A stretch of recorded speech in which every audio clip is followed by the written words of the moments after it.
दासों को नियुक्त किया है, उनका मेन काम क्या है कि वो लोगों को परमेश्वर का वचन सिखा सकें जिसमें जीवन है। अगर आपने उसके वचन का प्रगटीकरण पा लिया, उसको ग्रहण कर लिया, फिर शैतान बांध नहीं पाएगा आपको। अगर एक बार बीज भूमि में चला गया तो बाइबल कहती है पहले अंकुर आएगा, फिर बाल आएगा, फिर उसके बाद फल आने लग जाएगा। कितने लोग चाहते हैं आपका घर स्वर्गदूतों से भरा रहे? मुझे हाथ दिखाओ। ओके,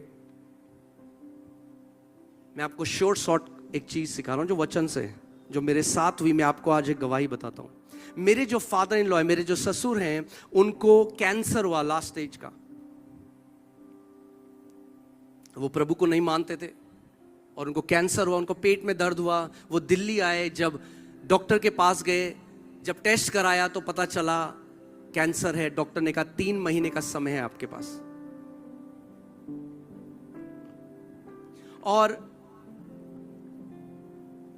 मैं एक दिन अपने कमरे में गया, मैं प्रार्थना कर रहा था और मैं पिता से बोल रहा था। मैं कह रहा था, पिता इसका क्या उत्तर है, क्या मैं करूं? क्योंकि मैंने बहुत बार उन्हें वचन प्रचार करने की कोशिश करी, मैंने यीशु के बारे में बताया, मगर आप जबरदस्ती नहीं कर सकते किसी के साथ। तो मैं परमेश्वर के पास गया, मैंने कहा प्रभु मैं क्या करूं? तो जब मैं परमेश्वर पिता से बात कर रहा था तो एक बड़ा स्वर्गदूत मेरे सामने आके खड़ा हो गया, करीबन 8-9 फीट लंबा, और वो मुझे टकटकी लगा के देखता रहा। मुझे लगा वो मुझे कोई मैसेज देगा, मगर वो खड़ा रहा। और फिर पवित्र आत्मा ने मुझसे कहा, इसको नारायण के जीवन के लिए लड़ाई करने के लिए भेज। नारायण मेरे ससुर का नाम। मैंने प्रभु से कहा, मैंने कहा प्रभु मुझे नहीं पता कैसे मैं एक स्वर्गदूत को भेज दूं। प्रभु ने मुझे एक वचन दिया और बोला इस वचन की घोषणा कर। बस अगर आप वो रेडी रखें। प्रभु ने मुझे कहा इस वचन की घोषणा कर।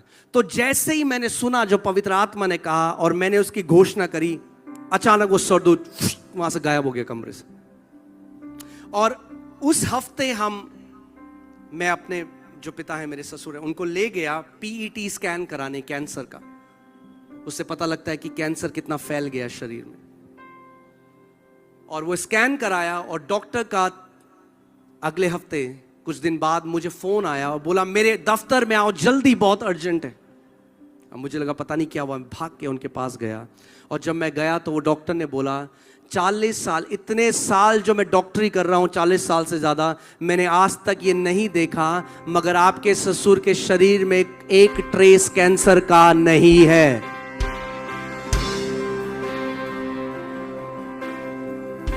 तो उसके बाद मैंने परमेश्वर को कहा, मैंने कहा प्रभु